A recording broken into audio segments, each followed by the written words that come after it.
Hello, Tyson.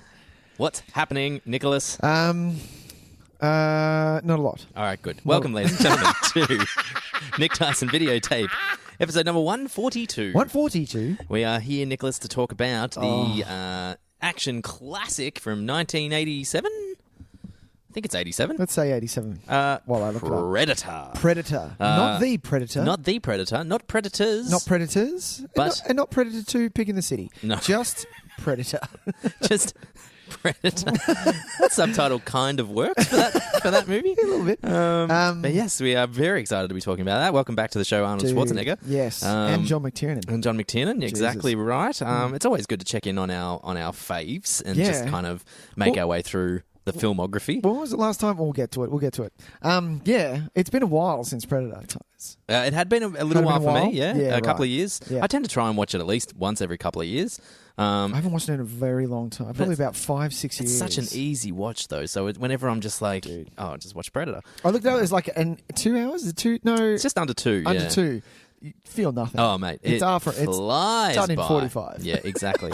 But we're very excited to be talking about that. Before we do any of that, though, Nicholas, why don't you tell the people at home where they can find our show? Oh, thank you so much, ladies and gentlemen. Hopefully you are all well and everything's healthy and you aren't watching too much news because it's not good for you. Other than that, hey, how you going?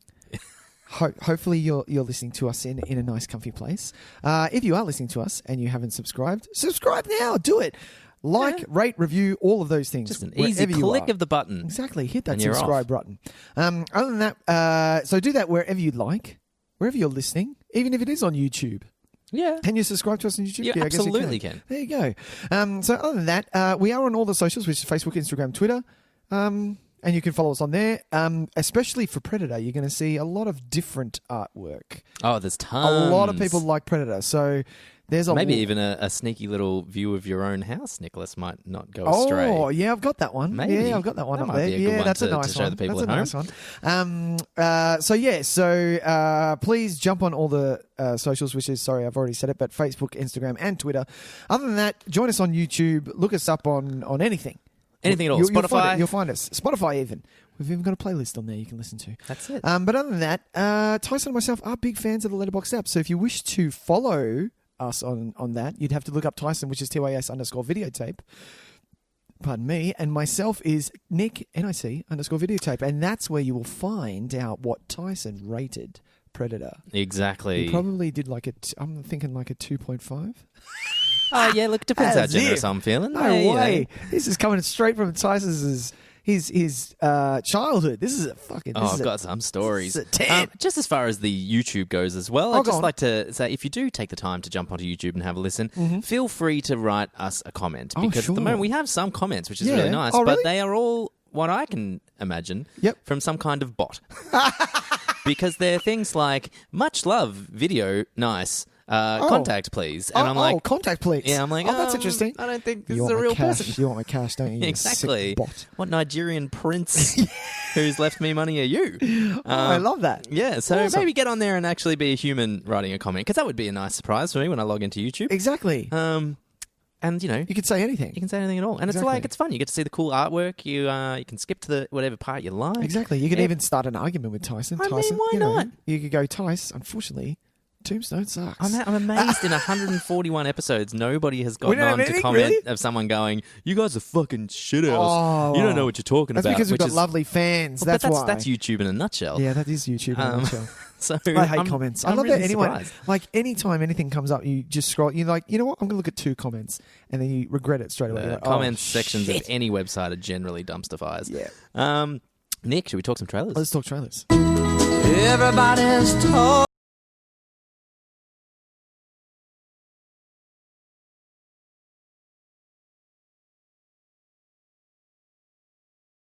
Talk about. Yeah, right. Should we talk about... Let's do Eurovision first. Well, so Eurovision Song Contest, the story of fire and... I have no idea. Ice? No, that's the... Fire and Ice! That's not it. That's Game of Thrones. No, I'm pretty sure that's Blades of Glory, isn't it?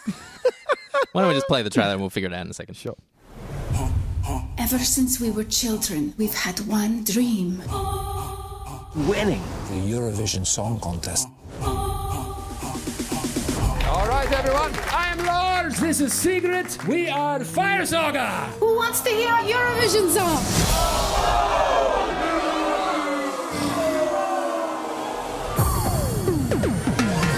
All of Iceland think we are a joke. That's not true. And my father is ashamed of me. No, he's not. He looked me into the eyes and said, I am ashamed of you. Maybe he was drunk. He said, and you might think that I'm drunk, but I am dead sober. Idiot. Officially, Fire Saga will be representing Iceland at Eurovision this year. I hate them. Absolutely terrible. They're old, disgusting people. But we have no choice. So we're in. Yep. 42 countries, hundreds of performers, and a worldwide audience of 180 million. This is Eurovision. Wow. You have to watch that guy. He is a sex player. Hey, looking good. Secret, very beautiful voice. Thank you. We are a duo that will never be separated. George Michael said something about other Wham guy. No one even knows his name. Andrew Ridgeley. You have to stay focused. We need to win. What are you doing? I just want my ding-dong to look bigger than what is really there. Smart. Yeah. I could do a camel. Do a classic camel. It's never out of style. Yeah. This is it. We have to prove to Iceland and my extremely handsome father that my life hasn't been a waste.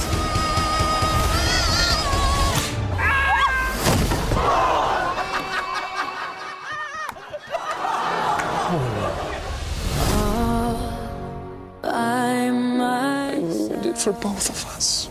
Lars, you are a dreamer. My dreamer. We can't. Really? Romance. It ruins the bands. Fleetwood Mac, Ace of Base, Simon and Garfunkel. Yeah, I forgot about Simon. Where the mountains sing through the screams of seagulls. Fire Saga are not giving up. Tonight is our night.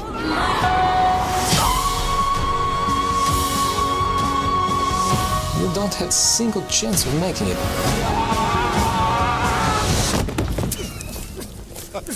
Stop laughing! I'm trying to fight you! My hometown. You hit me, but very light, like silky kitty fish in marshmallow boxing glove. Okay, so it's actually called Eurovision Song Contest, The Story of Fire Saga. Fire Saga. Yes. That's what it is. Here we have a Netflix original starring Will Ferrell and Rachel McAdams as an Icelandic music duo who are fighting their way into the Eurovision Song Contest. I am kind of amazed, and I reckon if I maybe look hard enough, there are movies probably about this, but this seems to be the first kind of high-profile movie about the Eurovision Song Contest, which I think is ridiculous that nobody has decided to make a movie about this earlier. I'm pretty sure it's the first time I've seen, because the Eurovision logo is very iconic, and I haven't seen it anywhere else on film or anything like that. So we're assuming that Eurovision have okayed this. Yeah, they would have had to. And let's be, to be honest, Eurovision must know the comedy, kind of the comedy inherent in their just in their show itself. Oh, right. They must know that it is ripe for satire, because it's just it's such a fucking ridiculous event.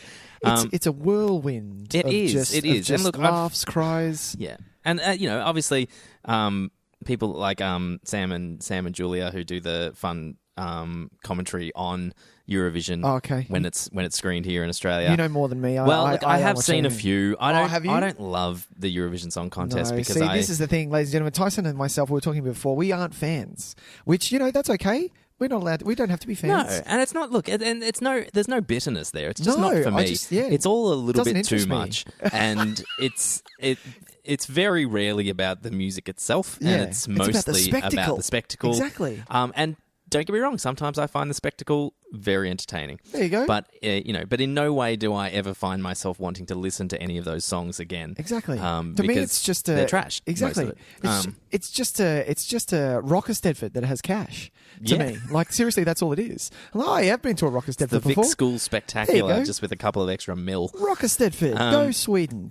So we finally have someone taking advantage of this kind of silly idea that has really snowballed in popularity over, I reckon, the last 10 years. I think. Man. I mean, it was always It's popular, huge. but at the moment, it's really reached a peak because I think it's got this really nice balance for, obviously not for me, but I understand why people like it. It's this balance of kind of kitschy camp and pop bangers. Yeah. So, like, I can see why people really enjoy it. And there's also obviously the competition stuff. Yeah, I was about to say there's that the betting, patriotic, the betting. Yeah. Oh, yeah. I guess kind of element Australia's to it. going to win or whatever. You want to you root for your own country Back and your country. Yeah. And look, some of the ones that I've seen, I kind of end up going, yeah, go Estonia. Why not? And I'm trying like go Tatooine. I mean, sure, shit.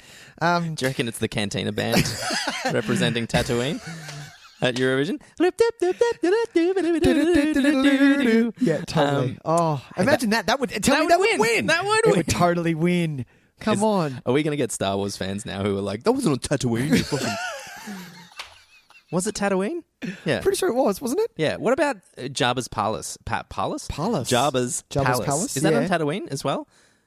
Oh, we suck as Star Wars fans. I actually, so can I just, I'm going to segue just left a little bit here. This is such a segue because we don't want to talk about Rocker Steffen's Eurovision. Sorry. The movie. Oh God, this is probably a can of worms, Tyson. So I was listening to a podcast today and they were talking about the latest trilogy that's just come out and how it was really good because you've got boomers, Gen Xers, and millennials who have all had their trilogy now. Yep. And they're all looking at it from different views. Mm-hmm. The guy who was on the podcast, when he saw Rise, had a 10-year-old on one side and clearly a guy who was his age on the other side who had grown up in the 70s. Sure. Right?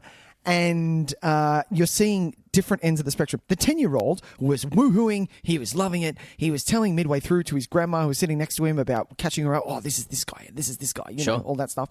The guy on his other side was doing what I think I was doing when Rise came out, was at certain parts just flat out laughing because you're like, what was that? Or grumbling exactly, into your and things like popcorn. that. Do you know what I mean? Like you're seeing different things, and through this talking of this podcast, Tyson, I don't know if I'm a Star Wars fan. I'm a fan. Don't get me wrong. I'm just not knowing. The reason I bring it up is because I don't know off the top of my head where Jabba's Palace is. Is it on Tatooine or what planet it's on? You know, I know Coruscant. I know different planets. Coruscant's I've the seen one that them gets on. blown up, isn't it? In the first one? No, Coruscant is the isn't it the city one? Isn't the Sky one? No. The Sky City? No, not the Cloud City. No. No. I thought Coruscant was the one that where Princess Leia was from and they blow it up in New Hope. I'm pretty sure that's not it. Okay. No, I'm probably wrong. I could be wrong. This is what I mean. I'm not great at this. Do you know what I mean? Like, this is the thing. Like, Star Wars isn't my... I'll happily watch the movies. Yeah, sure. But, yeah, I wouldn't take my word as gospel. I'm finding out whether maybe I'm not a Star Wars fan. I'm not as big a Star Wars fan as I thought. And also, put it this way. Go on. There are 9, 10, 11 movies in the franchise. Sure. 13 if you count the Caravan of Courages. Oh, yeah, which I do. Which, I mean, let's be real. You've got to count them. Okay, it's canon. And I like 5 of them. Yeah. So, that's not great odds. Yeah, exactly. Maybe I'm not a fan. So maybe I like them. The movies that I think are good, I think are great. Yeah. But the movies that I think are bad, I think are terrible. I think are really bad. So so it's a bit of a mixed bag for me too. Okay. But I guess I probably always will call myself a Star Wars fan, and I'll be there like day one lining up to watch any movies that come out. Okay. Unless it's Solo 2, in which case... I'll back... Excuse me, I think I'm the only one who backs Solo. You are the only one. Back Solo. Solo was not that bad. Moving on.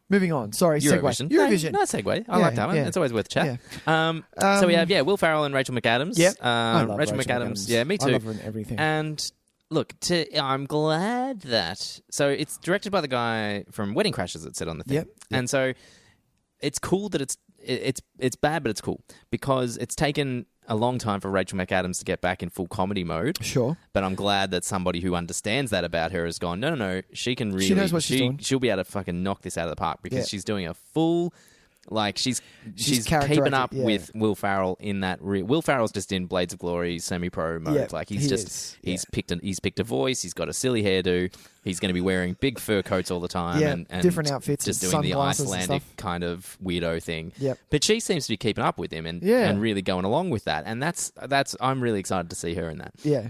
Because I think she's very funny, and she's a really good actress. Like she's one of my. She's even though her part in it is quite small, Pitch Perfect, which I love.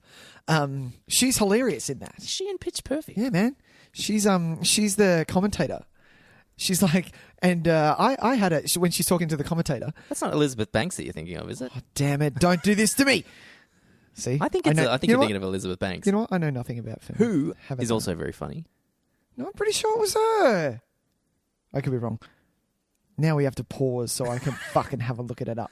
I will... Oh, damn it. It was Elizabeth Banks. That's all right. All right. Well, you know, they look alike. Let's cut this out. Actually, you know what? Let's keep it in. You're just going to keep it in? Just let that sit there for a bit. Sit there. But yeah, I'm keen to see her like doing this kind of real parody slapstick, really kind of... exaggerated characterization kind of stuff. I think she's going to be really great.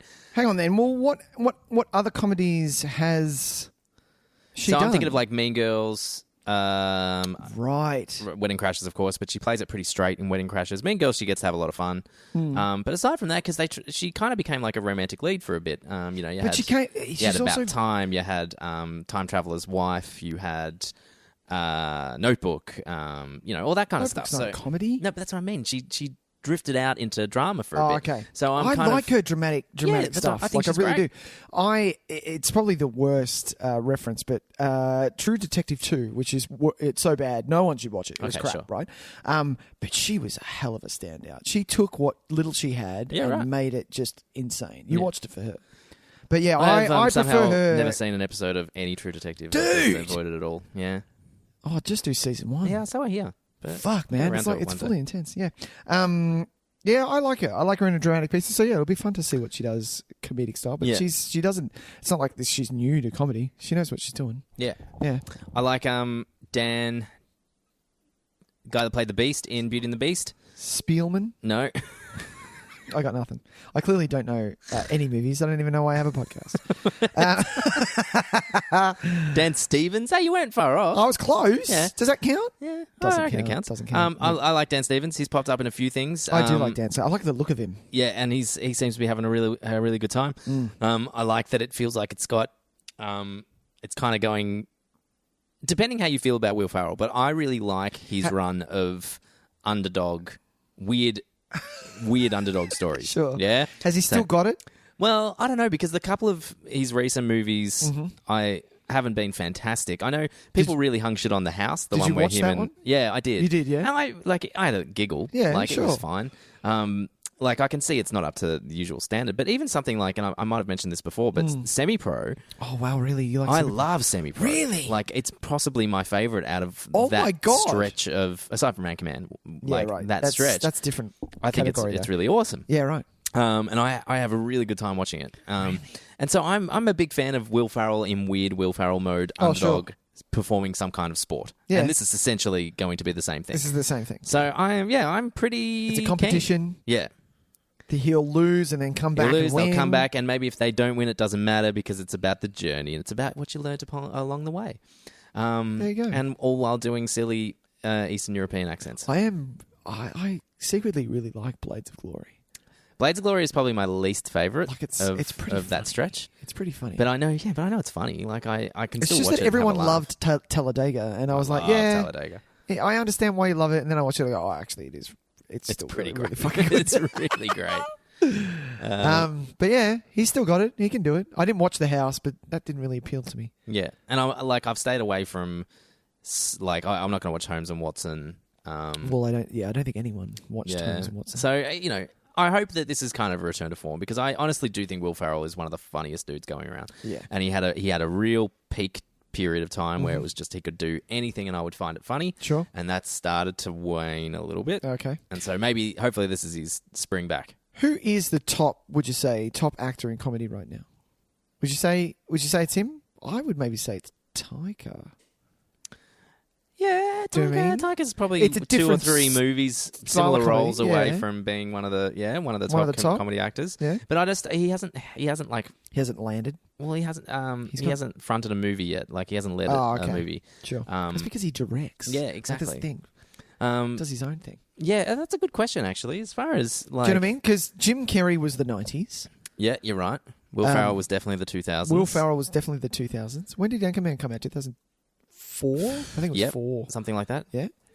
But I'd say that whole decade, that decade belonged to him. Yeah. As far as comedy goes. And then after 2010, it was the what's the name crew? It was the Judd Apatow crew. Yeah, and look, Seth Rogen and those guys, they had a good stand. Jonah Hill, yeah. At the moment, though, I'd be hard pressed to say anyone really, because comedy movies are kind of in a weird place. Like comedy isn't great at the moment. Yeah. Like I haven't seen a really great comedy for a while. Yeah. What was the last great comedy you saw? Because it definitely wasn't Ocean's 8. I can tell you that much. I'd have to go back to like This Is the End. Oh, maybe something like that. Ago, and that wasn't great. I love this. Did you? Yeah, I really rate it. Like you can't like we're talking flat out comedy here. Jojo Rabbit is funny. But it's not a comedy. It's not a comedy by any stretch. It's not a comedy. Yeah, that's an interesting question. Oh, okay. Oh, I know what mine is. It was. I'm pretty sure it ranked very highly in my films of the year. Booksmart. Oh yeah, that was hysterical. No, that's fair. There you go. There's my comedy of the last 5 years. Last 5 years, good musical. Yeah, well, maybe. Oh God, okay. If I had to do it, where would I go? I'm looking at a list now. Come on, give me something. Give me something. Yeah. No, I don't. No. Do you know what I mean? Like Booksmart. God, she's funny. But so the problem is with comedies at the moment is you're right. Is that they're not.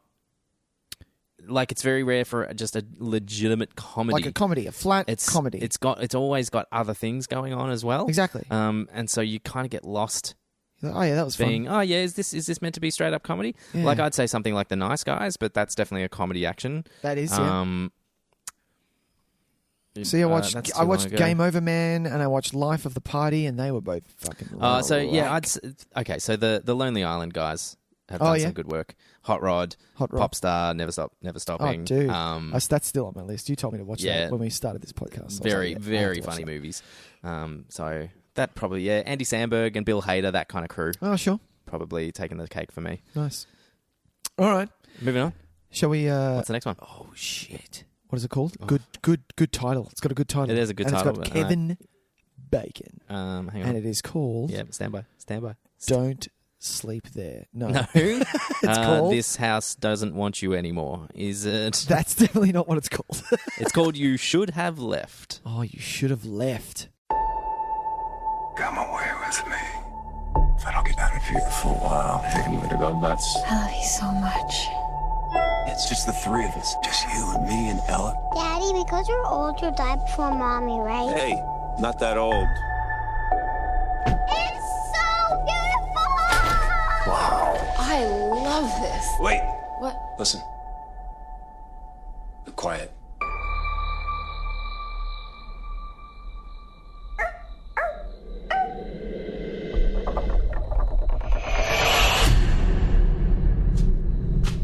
Hey. There was a shadow on the wall. I know it's fun, but it's time to sleep. Good night, honey.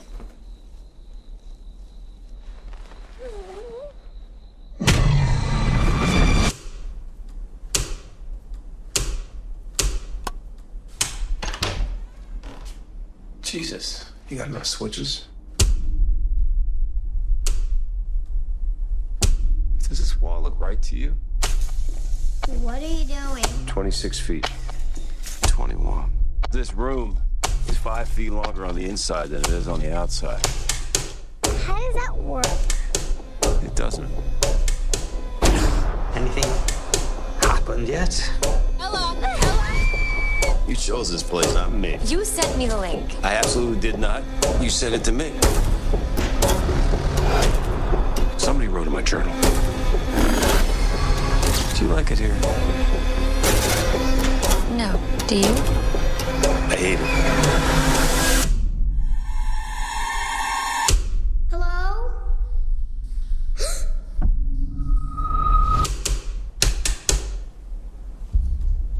you okay?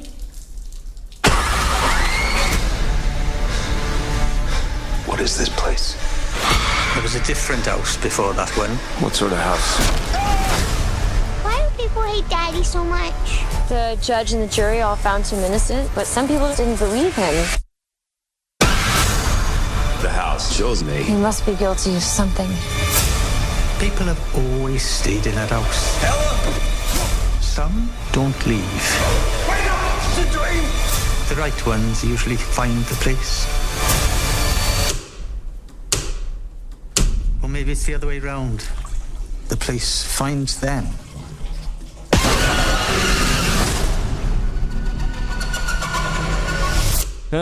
Kevin Bacon, man, he likes the horror. He does a few horrors. Kevin Bacon is the best. We were talking. Was it? Hang on, because we were talking Stir of Echoes. We'll talk about that in a minute. Yeah, we'll talk about that in a minute. But didn't he do? Who was Sinister? Was that him? No, that was Ethan Hawke. Ethan. He was in that movie The Darkness from a couple of years ago, which I heard was pretty cool. Mm-hmm. What's the other good one that he did? Kevin Bacon, man. We're having a run of just Hollow Man. No one's watching that. They came out with the remake already, and I heard it was really good. What are you talking about? Invisible Man.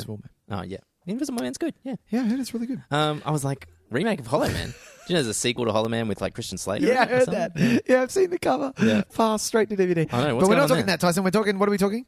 We're talking. Don't sleep there. No, we're talking. Get out of the house, yo. Get out of the house while you can. No, I can't remember what it's called. You should have left. You should have left. You should have left. Kevin Bacon reuniting with the director of Stir of Echoes, David Coep. Mm-hmm. Coep. I don't know how you say his name. Koepp. Cope.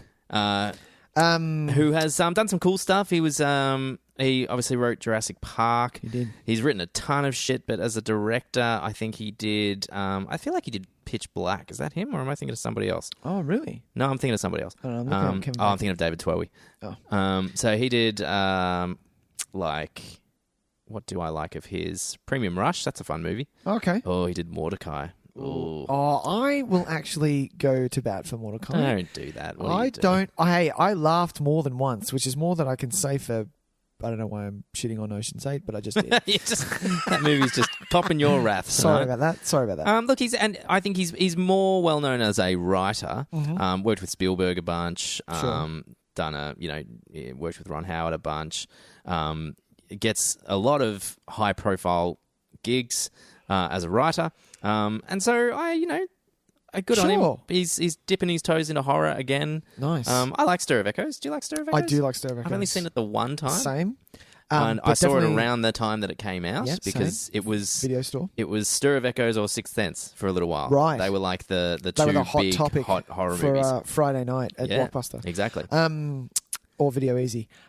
This looks good. It does look good. So for those people playing at home, Kevin Bacon and his... Are we going to say wife? Well, I think... Let's say girlfriend. Well, yeah, okay. But at some point, the daughter says, Dad, you're going to die long before Mum. Okay, and I'm so husband and wife. And the wife, the reason we're so gobsmacked is Amanda Seyfried. Now, that's a hell of an age gap there. Yeah, so Amanda Seyfried was daughter, in mate. Mean Girls when Kevin Bacon was like 50.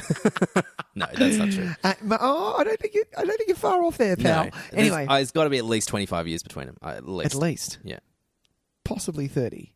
Wow. No, because Kevin Bacon, he looks great. Yeah, he can't be. He's old, dude. But how old is he? I'm not going to say. You look it up. Moving 52. on, I'm going to tell the people what the movie's about. So they and their child decide to move to the country, a la arachnophobia style, to get away from the city. How good's arachnophobia? And as they're going through the house, they're like, "Oh yeah, looks great." And then they find the daughter sees a shadow. Horror style, obviously. And then Kevin Bacon, I love that this happens. Kevin Bacon finds out that the house is longer outside, but inside the wall for some reason stops short. So there's someone behind the wall. And then it's just a mishmash of fucking who wanted this house to be here. There's a backstory of Kevin Bacon that we don't know about. Maybe someone wanted him to be there so that they could hurt him. It looks like fun to me. I am in. Like it really, like I'm not big on What? I've worked out how old he is, and I don't believe it. So Exactly. Yeah, go on. You do that. You keep going. I'm going to ask Google keep talking. directly. Go on. So hang on, I'm going to do it this way. You do that. I'm doing it this way. Don't do it. I'm talking. What? Siri, how old is Kevin Bacon? No. How old is Kevin Bacon? Kevin Bacon is 61 years old. Told you. What? It's more than 30 years, mate.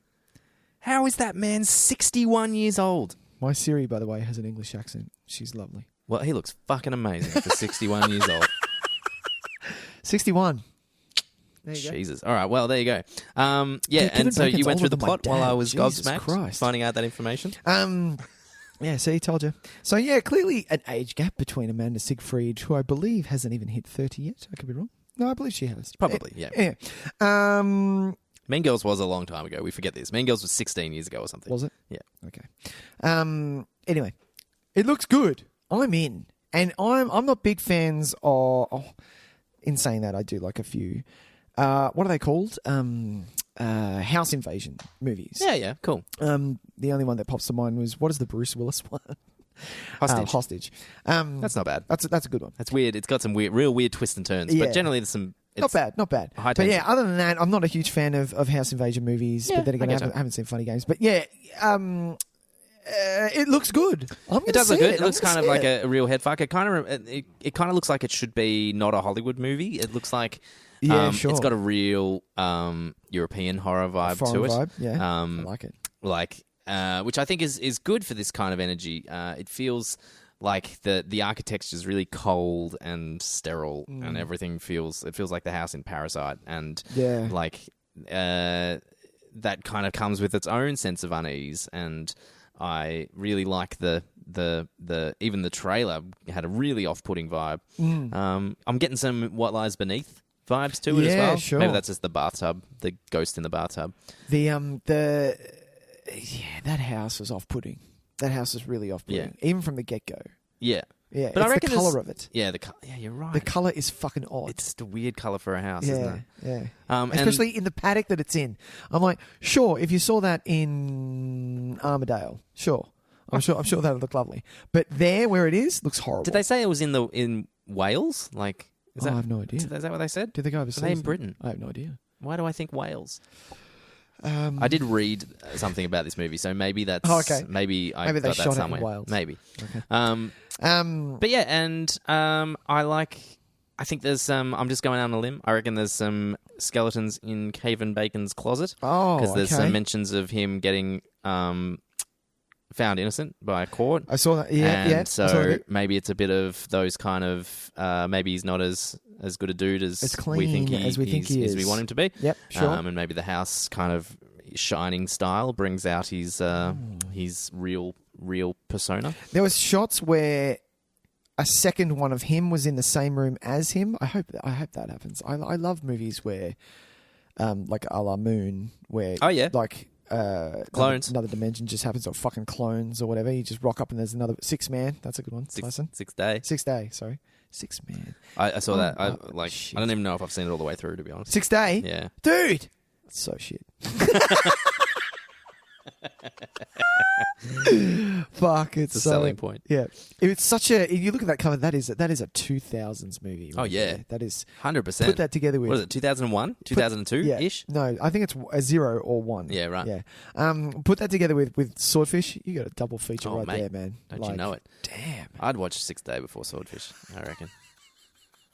Of course, because you only watched it the last 6 months. Yeah, exactly. And I don't need to watch Swordfish ever again. That is never happening again. No. Unless someone goes, hey, you got a movie with like a really good hacking montage.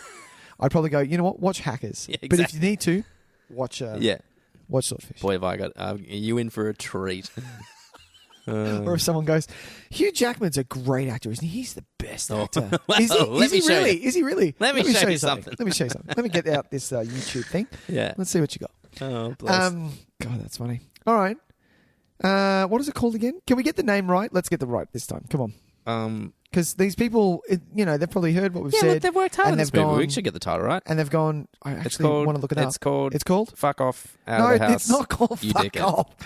It's not called Fuck Off. It's called... You Should Have Left. Okay, there you go. Which is referring to a note he finds in his journal written by whoever he doesn't know, but someone saying basically you should have left. It's now too late. You're stuck here. Yeah. Suck it up. I like it. I like that they talked about there's a history with the house that people always move into this house for some reason. Or like, this you know what doesn't happen anymore? Indian burial grounds. Yes! Why doesn't that happen anymore? Classic. You don't fuck with classics. Poltergeist, man. Yeah. Poltergeist. You ever need a that was creepy an joint? Indian burial ground. Yeah. What else was Amityville Horror Indian burial? They're all Indian burial grounds, aren't they? Fucking gold, man. Seriously. Indian burial ground. Yeah. Pet Cemetery? Yep. That's something. That's definitely that's some hollowed ground of some description that they turn into the cemetery. They do. Yeah. You can't say Indian burial ground anymore. I just realised what I was saying. It's totally that's not cool at all. Well, I think a part of me in my head was thinking like the correct. country India. But now it's just dawned on me. Yeah, exactly. No, they're referring to Native American Americans, burial. Yeah, of course. You can say it's just politically incorrect. Well, I don't want to do that. That sucks. You don't want to be politically incorrect? No. Oh, that's very good of you, Tys. Not publicly. The privacy of my own home. I'll do whatever I like. At one point, they were called Indian burial grounds. That's it. And I think they even say that in Poltergeist, don't they? Oh, their remake? Oh, I wonder what they call it in the remake. I've seen the remake. Did we watch it for this show, or did I just watch it? You just watched it. Oh. Why would you do that? Well, you know. Sam Rockwell, though. Exactly. That's probably why I watched it. Maybe we should do that for Halloween this year. No. No. We will be watching all of the Friday the 13th movies. Oh. Kidding. We need a good one for this year, though. Because I've got no shows or anything going on. Oh. So I'm going to have time. So I'm this Halloween. But I mean, don't. Yeah, no, you're right. You're right. Unless we start now. Unless you tell us we're doing Friday and we start We'll decide. now. We'll decide early. We'll decide in like July. So you'll have August, September, and October. You'll have 3 months to watch a big fuck ton of movies. Yeah, a franchise. But You're it needs talking to be a franchise. it's got to be one of the real ones. So you're talking Halloween.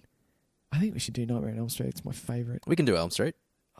We have to rewatch one again. I am. Yeah, you're fine with that. More than fucking happy with that. I feel like was that last year or the year before we did? Last year. Yeah, right. But that's okay. Like that's the thing. We can other podcasts redo movies that they've done. Yeah, of course. And we're talking in a franchise sense. And anything's going to be better than Saw. Let's be honest. Oh, I don't. Saw was 2 years ago. I forget that. Saw we did was Final Destination. We did Final Destination. Yes. Yeah, we've been tune in, ladies and gentlemen. We've been choosing the shit fucking. No, I wouldn't say that. I've always wanted to watch all the Saws, and because of this show, I did. Yeah, that's it. Do I regret it? No, I do not. Maybe a little bit. Favorite trap is still the fucking pigs in number 3. 3? Yeah. Or is it 2? No, it's 3. The pig. Watch the pig Saw 3, people. Moving on. Tyson? Let's just do our feature press. Let's do it.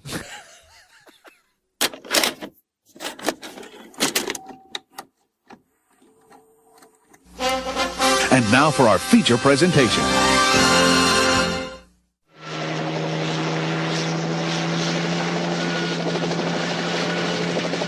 We are a rescue team, not assassins. Now, what do we gotta do? In a part of the world where there are no rules. We pick up their trailer with a chopper, run them down, grab those hostages before anybody knows we were there. What do you mean we? Deep in the jungle, where nothing that lives is safe. You lose it here, you're in a world of hurt. Showtime, kid. Knock, knock. An elite rescue squad. You're bleeding, man. I ain't got time to bleed. Is being led by the ultimate warrior. We need the best. That's why you're here. But now, what's got Billy so spooked? there's something out there waiting for us. And it ain't no man. They're up against the ultimate enemy. Holy Mother of God. Nothing like it has ever been on Earth before. She says the jungle just came alive and took him. We cannot see it. No blood, no bodies. We hit nothing. But it sees the heat of our bodies and the heat of our fear. Whatever it is out there, it killed Hopper. And now it wants us. It kills for pleasure. He was skinned alive! It hunts for sport. It's killing us one at a time. We're all gonna die. But this time, it's picked the wrong man to hunt. If it bleeds, we can kill it.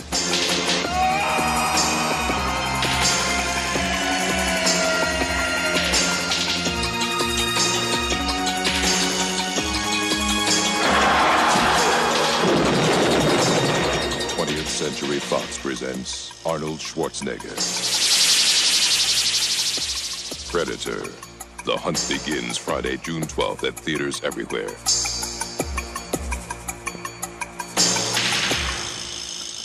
We are all over the shop. I love the waffle. Today, Nick. See, this is good. Yeah, it's good stuff. People are loving it. Tyson, are they loving it? Please, they haven't unsubscribed yet. Because I don't know about you, but I think Predator will bring us some new people because everyone loves to talk about Predator. That's true. And so people are going to be like, yeah, fuck yeah, I want to hear some people talk about Predator. Yeah. I haven't heard this show before. It's got some 5-star ratings. Yeah, that's not bad. Let's do that. Oh, they've got a shit ton of episodes. Yeah, they've been around for a while. Let's have a listen. 142. And then they listen to like they Australian. And they talk fucking piffle. Fucking hell. Went on for Will Ferrell for like 10 minutes. It's been 30 minutes in this episode and I haven't heard the word Predator more than once yet. And that's the point of the show. But we're here. Predator. Tyson. Yes, Nick. I'm guessing because we have talked a little bit about this before when we talked about Mr. Schwarzenegger. Yes. This was very much our upbringing, wasn't it? Did you watch this quite young? Because I did. Yes, I have a story. About my first watch of Predator. I'm shutting up. Here we go. Predator was a bit of a formative movie for me. Much in the same way that I have talked about the effect Scream had on me. Oh, yes. Predator had a similar effect on me as a much younger child. Mm-hmm.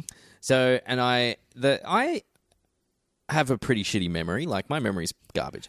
And it's only been in the last 3 or 4 years when I have conversations with people who talk about vivid memories of things that I did with them 6 years ago. Remember we went out for that thing and we saw, and I'm just like, nope. Nope, not even a little bit do I remember that event. Really? And so it's dawned on me that my memory isn't fantastic. Sure. But I have photo-real memories of your first my story to do with Predator. Damn, okay. So what happened, right? Me and my brother used to watch TV together. Mm-hmm. I feel like it was the morning. It was the morning. Yep. It was quite early in the morning. And I would have been, I want to say, maybe 8. Sure. Okay? And an ad came on, whatever we were watching, saying that Friday night, 8:30, Arnold Schwarzenegger, Predator. And we both lost our minds. Right. Because by this stage, we were big Arnie fans. We knew where it was at. Yep. Yeah. And we go bolting up the hallway to Mum and Dad's bedroom. Gotta ask them. And we're jumping on the bed. We're like, can we watch Predator Friday night? Going crazy.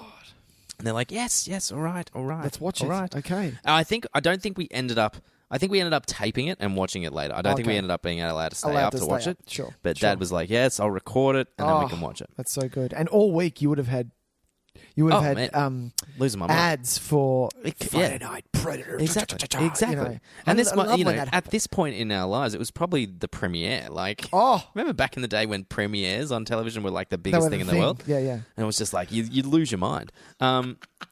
Anyway, so it happened. Yep. We watched it. Yep. And I did not cope. Because I think in my head, I thought it was much more fun than it is. You were 8. I want to say 8. Sure. Okay. Maybe 7. Maybe 7. Sure. 6. I don't know. Oh, shit. Okay. I'm trying to think. So if I was 8, it makes it 1990, but that seems a little late. Mm. What year was T2? 91. It was probably post T2 though. And T2's maybe I was closer to 9 or 10. T2's not light. I handled T2 like you don't even worry about it. I had no trouble with that. Yeah. It's funny how some things just don't. Some things don't register. They're cyborgs. Like it's just a robot. And this is a Rastafarian alien. So anyway, yeah, man. I was like, I had to watch parts of it through cracks in the door. Like I was not. I found the Predator just horrendously scary. Right. And this version was cut for television too, so there was barely any of the bullshit. Like there was no skin dudes hanging upside down or anything like that. I remember the first time I saw that shot on fucking VHS when I was 16 and just be like, holy shit. This wasn't fucking in it. This is wild, this movie. Anyway, and so my brother took it upon himself to torture me because of this. Oh, okay. Right? Sure. And I still give him shit for it to this day. Yeah. Your brother's older, isn't he? Yeah, he is older than me. Yeah. And he has since apologized to me for being a prick in our younger lives. Yep. But he used to kind of sneak up on me, right? And it's hard to do. Oh, go on. Because obviously it's an audio. Yeah. But he would put his hands to his face. Sure. And he would spray it out and go... So what Tyson's doing is the mandibles. Yeah, of the predator. I'm doing the teeth and the cheeks and I would run screaming, and it would be a fight in the house because Mum would be like, "Don't do that! Don't do that! Stop scaring your brother!" Exactly. So I couldn't watch Predator for a very long time. Right. Okay. I'd have nightmares. I had to have the. Light I think this on. is why I started having radio playing when I slept. I think it was because of this movie. Sure. So I used to listen to 3MP AM radio. Hello, ladies and gentlemen. You're listening to 3MP. And this is why I know every song released in the 50s and 60s. Now, and if I listen to any of those mixes on Spotify, I just sing every word along. That is so good. Because for a good 8 years of my life, I listen to that every night. Exactly. Yakety yak. Don't talk back. And so when I finally came around to watching it again, it was like an amazing experience because I'd grown up enough to appreciate it and not just be shit scared and realize that it was so effectively made that that's the effect it had on me. So I wasn't angry at the movie or anything or anything. I was like, no shit. It's because it's such a fucking there's so much tension in this movie. There's so much momentum. You are on the edge of your seat no matter how many times you've seen it. You're on the edge of your seat. And so for a kid, of course, that's way too intense. I wasn't able to handle the adrenaline. I think that it was creating in me. Fair deal. Yeah, fun story. Good story. Good story. What about you, Nick? I hilariously enough, I was shown this quite young. I think I was around the same age. I think I was 8 or 9 or 10. But my dad. Okay, so cards on the table. Yep. Back in the 80s, my dad was still a police officer. Right. But he was very much into weightlifting. Now, my father is German, and there is a very slight, but it is there, a slight resemblance to Arnold Schwarzenegger back in the day, right? And kids at school used to go, your dad is Arnie, he's fucking scary as he came. Bit of an accent too? No. Okay. Yeah, so my dad, when we got I talked about this on the show before, we got the Danos Direct Arnold Schwarzenegger collection. Oh, yeah, we got one a year, or one a month, one a year. Jesus Christ. Yeah. Fuck me. 28 years. It's still going. We get Running Man next week. But we got all of them once a month. And Predator was in there, but we already had Predator because someone gave it to Dad as a birthday present. And Tyson, it was such a big deal because this was the video store version. It had the red cover. It wasn't something taped off the TV, which you have a fuckload of tapes and you know where they are and all that stuff, and you write on them and you're like, this is Star Wars and Empire Strikes Back because I've done Do not tape over ever. Because I've done underlined long play. Yeah, long play. Yeah, long play. and all of that stuff. No, this was sitting in our collection and it had a bright red cover. It was the original one from the video store. Awesome. And this thing it had the previews at the start. I still remember Revenge of the Nerds 2 was on there. Weeds, the preview, was on. This is how much I've watched it. Weeds? Look it up. It's a Nick Nolte movie. I've never seen it before. That's fucking cool, though. I like that. Yeah, and I think there was another trailer, but I forget because we always fast-forwarded them. So my brother and I have watched this to the nth. We know this backwards. We did it so much, Tyson, that this was the first ever. I didn't realize that videos could do this. We rewound it and we played it so much that the tape just went zzz, and just snapped. And I was like, oh man! And my dad was like, how many times have you guys watched this? It was like a lot. It's all right. We taped it back together. It was fine. Back in the day when you could do that. I've grown up with watching Predator quite a bit. I didn't come to appreciate what the Predator is until my 20s. Not even at the video store, because I never rewatched it. When I was at the video store, I watched everything else. Yeah. But I wanted to find out what is the Arnold Schwarzenegger first Arnie movie? Is it Cactus Jack? Something like that. Anyway, I wanted to find different Arnie movies that I hadn't seen. Hercules in New York. I haven't seen that one, but yeah. Stay Hungry. Oh, yeah. That came in the Danos Direct. Oh, still nice. haven't watched it. No. Still in the packet. Well, it's a funny point you make. And, so there were movies that we used to love sick, right? And, Predator is one of them. Predator is one of those movies that if I would just watch because I knew I loved it. But I assumed, and I'm sure a lot of people did, around, the pre-internet days, that it was like not a guilty pleasure, but it was kind of like it's just a fun romp with Arnie. It's an action movie, and I love action movies. Yeah. One of the things that has come to light since now that movie criticism is such a wide-reaching kind of thing is that this movie isn't perceived as some guilty pleasure. This movie is perceived as a legitimately great piece of cinema. Yeah, this is up there with like Die Hard. Yeah, like, exactly. Flat out classic. Whereas I never really put that together until I started. Like, I always loved it, and I would defend it to my death. But it's like, without those people kind of to support you, you don't know whether or not you like it just because it's Arnie and it's in the jungle and it's fucking cool, or is it actually a great movie? It takes you kind of listening to other people's opinions and seeing that, yes, it's actually well received the world over. Yeah, because we grew up with it, Tys, as well. So we don't know any different. We love it because we love it from our childhoods and things like that. Yeah, that is interesting. And I think there's not. I think RoboCop is another movie like that. That initially, as a kid, I thought I was watching something like.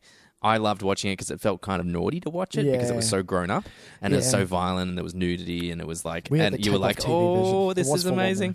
But later, all this criticism that's around, you read it and you realize, oh no, people respect this movie legitimately. It's not just like your inner child who loves gory action movies coming out. And that's, it's nice to know that people, even like really highbrow kind of critics, they back Predator. Look at something like Predator and go, you know what? No, it's a perfect example of what the 80s action movie was able to do. Yeah. And that is to be like lean, even though it's relatively long, lean, mean, and incredibly effective. And that's, that's come through for us because we obviously loved it for different reasons when we were younger because it's only kicking ass. But now when we rewatch it, we still feel the momentum. We still see the really interesting things that McTiernan's doing as a director. We understand that in Arnie's filmography, it kind of sticks out a little bit. It's up there. It's definitely up there as one. I think it's probably top 2 or 3. Yeah, I would say that. Yeah, but not only that, it actually gives us an Arnold Schwarzenegger that we're not used to seeing a little bit. It's I didn't notice that. That was the first time, watching this. He's a slim Arnie. He's a bit slimmer. He's not bulked. He's big. Oh, he's Arnold Schwarzenegger. He's still Mr. Universe, right?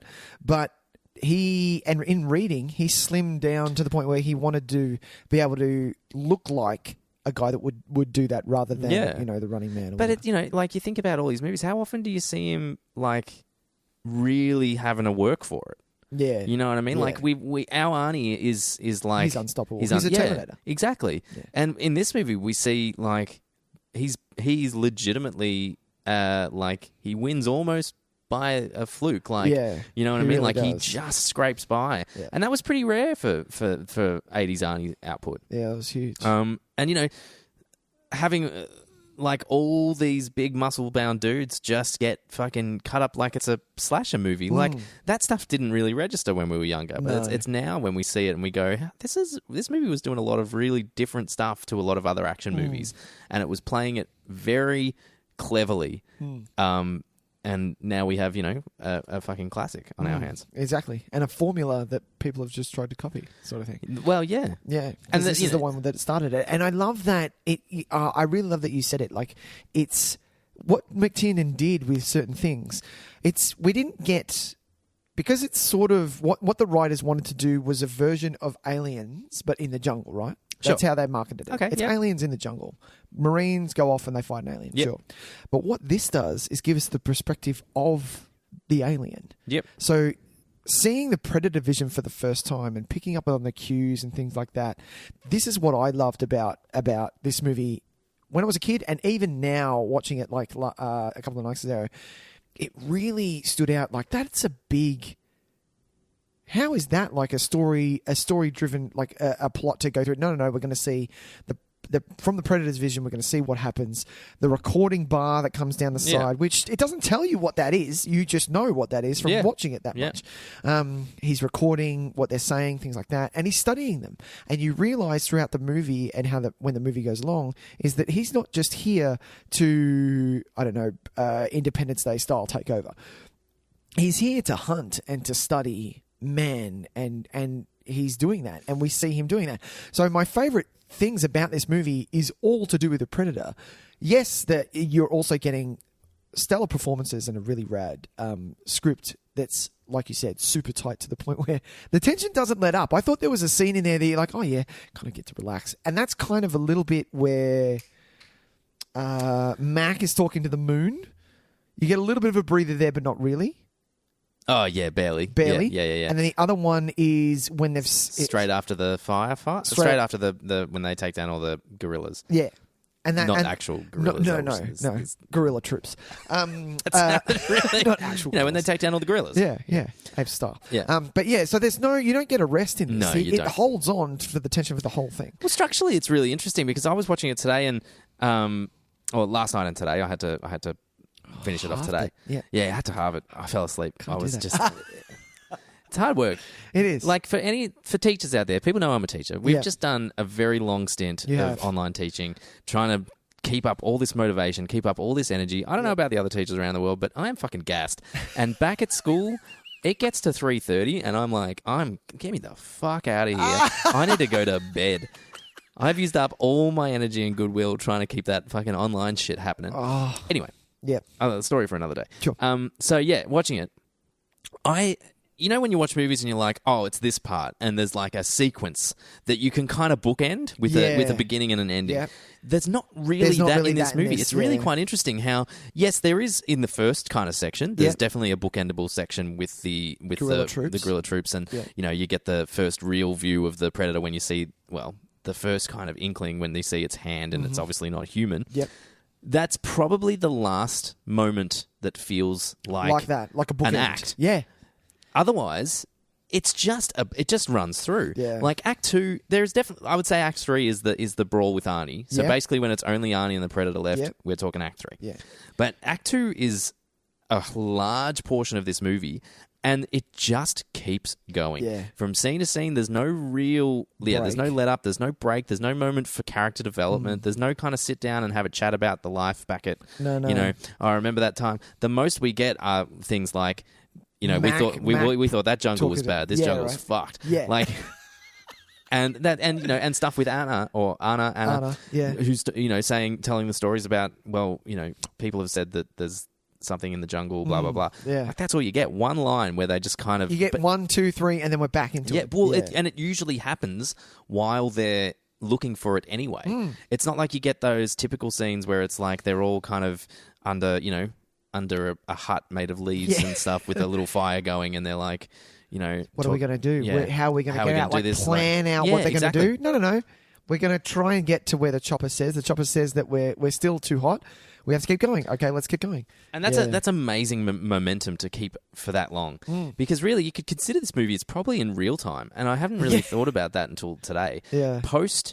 They sleep because they get told basically... Well, when Mac's looking out, they sleep a bit there. You get told that they've got to wait 10 hours or something, or 8 hours, and hopefully it won't be as hot anymore and the copter will come.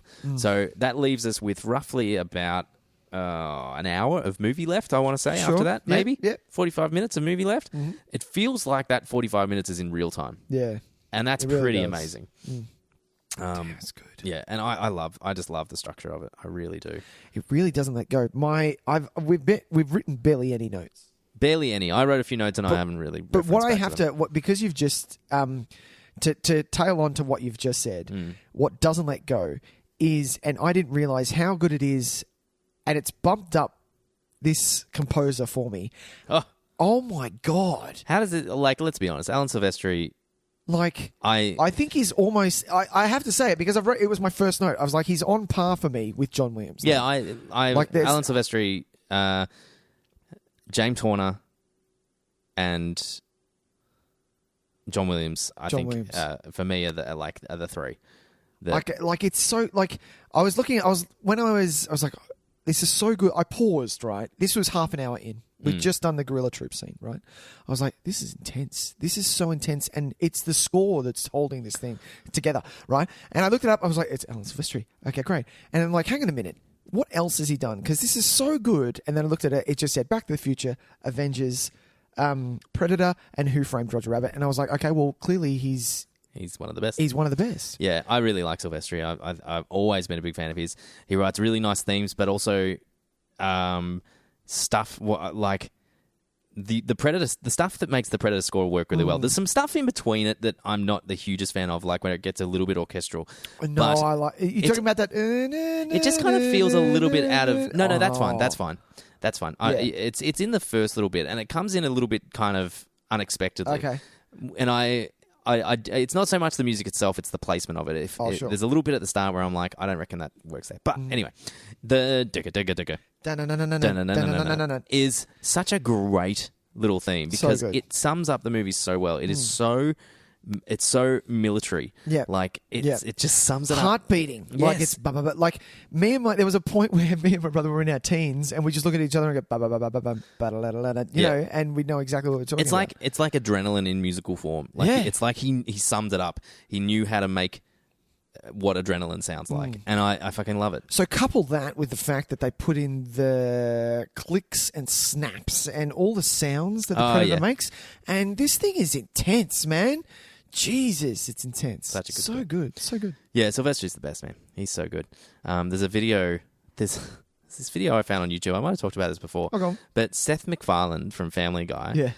Like this is if this is the way to sum up Hollywood like fame, I don't know what else does. For his birthday, at his party, he had Alan Silvestri conduct an orchestra playing Portals from Avengers Endgame at Seth MacFarlane's birthday party. So in like his beach house, right?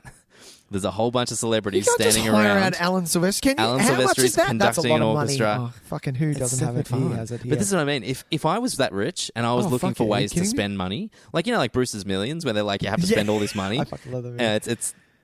That's another kid movie. Yeah. And does that always click over in your mind? Like I'll be doing washing and Brewster's Millions will just come up and go, what would I spend it? What would I spend it on? Yeah, exactly. I need to think of what I'm spending. Because I loved the premise, and I still remember the rules to these days. Yeah, I know. You've told me. It's so ridiculous. Look up Bruce's Millions, people. Yeah, and so if I was rich, that's the shit I would do. Yeah, because not only is it like incredible entertainment for the people you have around, but it's like Alan Silvestri and this wonderful New York Philharmonic Orchestra. Yeah, have a bunch of money because you deserve it. Exactly. But because that's what I can do. Come and play for an hour. Also, we'll feed you. You can hang out with celebrities, feed you. You get free drinks. Yeah. All you got to do is play some music from Avengers Endgame. It's going to be a fucking walk in the park for you dudes. You won't even need to look at it beforehand. You'll be fine. Sight read that shit. No, come on, play me Back to the Future just one time. Exactly. And also play me Back to the Future, and they all just go, oh yeah, cool. Oh yeah, cool. I was just sung Indiana Jones then. I went ba-ba-da-ba. Anyway. So good. Yeah, so that's what it's like to be rich, Nick, by the way. I don't need to hear that. I know, it's depressing, isn't it? Yeah. What else? What else? Oh, can we talk about the crew? Yeah, let's talk about the crew. I love the crew. Because I was just about to go on creature design, but let's save the Predator till last. Yeah, nice. Good call. Yeah, let's go the crew. In this watch, because always when you're a kid, Arnie was your guy, right? Oh, he was the best. He's the one that lasted to the end. Now, as you get older, Arnie's, yes, he's awesome. Of course he is. I've grown up with he's great. But you take notice more of the side characters and what they're doing. Of course. And Poncho is my guy. I love him. He's my fave. He's awesome. Poncho's the guy with the grenade launcher. Yeah, but it's a funny, he's almost like a second. He's not the second, but he almost is. But he's him and Shane Black's character. Hawkins. They're the ones that don't seem like they belong, but which I love though that they are just as capable. Yeah, because you have this fucking the Meat Axe Brigade, right? They could be WWE wrestlers, you know. Yeah. And then you have these two kind of not scrawny, but smaller very dudes, lean wiry dudes. Yeah. But they keep up and they know exactly what they're doing. I love the shot in the helicopter where I can't remember, is it Mac that throws something at Hawkins? Yeah, it's it's the roll of tape because he rolls a bit of tape around a grenade that he ties it to himself. Yeah, and then he throws that at him, and Hawkins is reading a comic but grabs it because he knows he's aware. But it's a great way to show their capabilities because you look at you don't need to prove anything about. Like Jesse Ventura. No, he's 7 foot tall. He's built like a brick shit house. And he's carrying a fucking gun. And he can carry a minigun. It's supposed to be on a helicopter. Exactly. Yeah. So he's covered. But when you've got these smaller guys, you have to make it so that they can keep up. And I think they do that really well. They do, yeah. With, especially with, reading into it, McTiernan wanted Shane Black's character Hawkins to have those glasses, and he's like, no, but they don't wear these. He's like, I know, but you're going to. Yeah, because sure. we want that nerd character in here. Yeah. Which I think is great, but yeah, the Poncho man, seriously, he holds his own. Like, he's there right till the end. He's the last one, and he takes I think he gets it. Apart from obviously getting a Predator missile to the back. Yeah, but that stuff, like, you wouldn't feel that shit. He gets a log to the fucking chest, man. It's a trunk. Oh, a swinging full trunk. tree. He's broken so many ribs. He doesn't have any ribs. They're all gone. He's barely breathing, man. Fuck. Yeah, punctured lungs. Internal bleeding. Oh, he cops it in the head too. And then he cops a missile to the head. Yeah, he gets it rough. Yeah, but considering probably, like, Jesse Ventura wouldn't have felt it. Mac wouldn't have felt it. We don't know what happens to Billy. Well, I would have... Billy just gets fucked up, and then he gets his spine ripped out. Yeah. So Dylan, he gets it pretty rough. Would have felt it. He would have felt that. Yeah, he would have definitely felt How is it? Okay, so I'm no doctor, but once you get your arm chopped off... Oh, sure. Are you moving around still? Or are you just like fainting? That? To be honest, with how fast it happens, I think... Because it's in slow motion, love slow-mo. Yeah. I think it's a matter of seconds before. Well, in reality, no, hang on, because they cover their bases there, because the missile that takes off his arm cauterizes the wound, because it cauterizes Blaine. Oh. So there would have been no Kill Bill like blood gushing out of the arm. So just because it would have cauterized. So you just look down and you're like, oh fuck, that's an arm gone. Bring it on! I think I got another one. Exactly. Yeah, he would have felt it. Yeah, he would have felt that. He would have really getting felt skewered on that thing. I always think of it like when he kicks the gun out of Anna's hand, turns around and goes, get to the chopper, like the infamous get to the chopper. Yes, of course. He takes one of those missiles, but I didn't realize it actually just nicks him. And it kicks the gun out of his hand. I was like, oh. I always thought it got him through his shoulder or something. And then I was thinking about it today. I was like, fuck, it took off Dutch's, not Dutch. Dylan's arm. Exactly. So why, in my head when I was a kid, me and my brother used to go, why didn't that take off his arm? You know why? Because he's fucking Arnold Schwarzenegger. Yeah, that's the power of Arnie, man. So it only just scraped him. It scrapes him. You see it when he covers himself with mud. You see the nick. Right here. Okay, sure. And Yeah, right. I would say my favourite of them, and it does change, but but I think I really like Billy. Billy's good.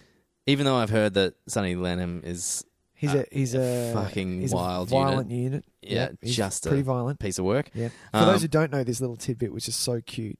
I think cute. The producers asked for a bodyguard to come on set to follow Sonny around, not to have him be protected, but to protect people from him. I mean, oh my god, he's just crazy. Like, I think that's pretty clear. But in this movie, he's great, calmest. Yeah, I trust him 100%. Yeah, and look, there's certain things about a Predator movie that I really like, and the things that get me really jazzed about Predator movies are the like when a certain and the Predator have like this mutual respect. Yeah, sure. And they set it up really well in this movie because by the end of the movie, you know so much about the Predator's ethics, which I think separates it from a lot of other movie monsters because we learn a ton about the Predator itself. Because there's so much intelligence there. Yeah, and it's not like just a mystery creature in a lot of these other science fiction horror movies. Yeah. There's clear ethics, morals, like respect and all this kind of stuff. And so when the characters get in that, and that's why in Predators, I'm a really big fan of the samurai, the Yakuza guy in Predators. Yeah. Because they have a similar scene where it's like that moment of like, no, I know what you want. Yep. Let's do it. Yep. You want to do it? Let's fucking do it. Let's do and it. so when Billy, who presents himself as like an old school kind of hunter himself. Yeah. So you get track and all that stuff. So you get this kind of these levels of who's the better hunter. And then when he just turns around, he's just like, all right, well, let's just do it old school then. Just gets rid of the gun, bare arms. I've got a machete. That's all I'm going to have. I'm right here. Come get me. He probably didn't get a shot in. But and I love that you don't see it. You don't need to see it because the scream does enough. God, the scream is epic. Because you don't think that scream is going to come from someone like it's the size of Billy. Because Billy's not small either. Oh, no, he's fucking ripped. They're all jacked up to fucking high water. Massive dude. But I just, and I love how he's the one that can see in the trees without seeing. Like, he knows that there's something there. Something's there. Like, and even though everyone kind of, like, everyone has their own kind of moment of, like, what was that? He's the one that's straight up just staring at something and going, no, there's something there. There's definitely something there. Yeah. And I love that they know that too. They know that he's that person. That's why Poncho goes, Billy, if you know something, what is it? Yeah, exactly. What is it, man? Yeah. Because we are scared to shit here. For sure. Such a fucking good movie, man. So good. But yeah, and as for the, like, I like the crew all over. I think, everyone, they do a really good job at just presenting personalities. Yeah. And they don't have long to do it, but they've got maybe 10 minutes at the start of the movie because once they get there, it's on. Yeah. So they don't have time to really stop and allow personalities to come through. But we do learn a lot from the helicopter ride, which I think is really cool. Yeah. Even from the guerrilla troop invade, you get a little bit there, like them backing each other and things like that. Which is really good. Yeah, you don't feel that you don't know anyone. No. Yeah. And you're rooting for which is really good. Yeah, which is what you want. It's a really clever movie in the sense that it, like, they are all extremely capable. Like, if I think this movie has a lot in common with, like, your standard slasher movie. Even coming down to, like, the POV shots of the killer. Yeah. Right? But usually in those movies, we're looking at normal, innocent people who are severely outmatched. So this is a movie that presents us with the baddest of the bad. And they're still outmatched. But the movie has to spend some time making them that bad. Like, not like bad to the bone. Bad to the bone. And so we get wild shit. Like, yes, like fucking Jesse Ventura carrying out a minigun and just fucking mowing dudes down. Mowing it down. Like, clever. Like, they're really good at their job. Like, tracking, being really quiet. The way Mac is like a ghost when he walks around and when he sneaks up on Dylan, he's like, if I can give away episode one more time, I'll bleed you myself real quiet. Yeah. I'll leave you here. How fucking scary is that? And I love that. You know what else I love, which you only made me realize just now, is we don't get any what are we going to do sort of scene. The fact that they catch on to the fact that he, whatever is hunting them, can see the tripwires that they're doing. So let's, fuck it, we'll just go old school and make it all out of vines and rope. Like, I love we get a good building stuff montage in this movie as well. Full 80s. It's so, it's just muscle bound, like, let's get some ripped guys and we needed like a power ballad, like a legit power ballad in the background. We needed Journey for this shit. Exactly. Like 100% Journey. Like, so good. But yeah, like, there's no scene where you get exposition or anything like that. Like, let's talk about what's happening. No, because we don't have time and we're smart enough to know that we have to keep going. Yeah, and they do, but there's still there are moments of that, but they do it so efficiently. Like, all it takes is from Dylan saying, what, you reckon this is going to work? And Arnie just saying, well, he saw the tripwires, maybe he won't see these. That's all it is. Yeah. I love how he's like, can you stop bitching and moaning and help? And Dylan's like, oh, man. And then the next shot, he's there with his shirt off. Massive jack shirt, and sweating. Carl Weathers is in good shape. Yeah. Oh. Action Jackson. Oh, man. Like, you look at those dudes and like, yeah. Well, except for, like, Mac. I reckon Mac is probably just... He's got some heavyweight on him. He's got some heavyweight on him. But he's always been like that, even in Commando. Yeah. He's huge. That's the thing. He's the height. He's got the height.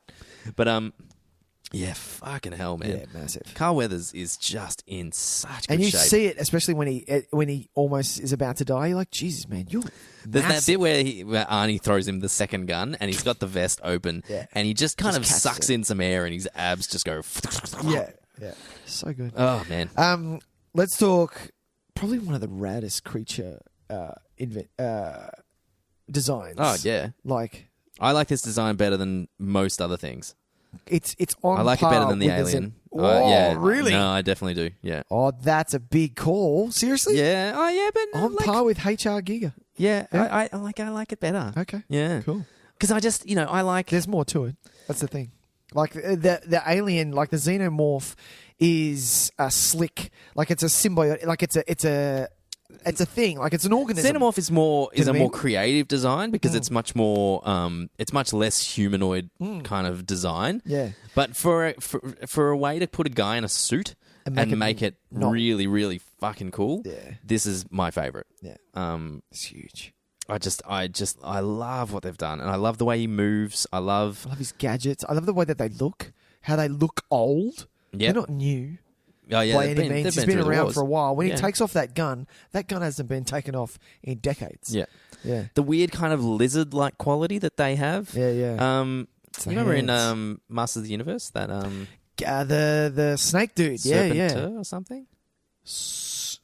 Karg. Yeah, that's it. Yeah, Yeah.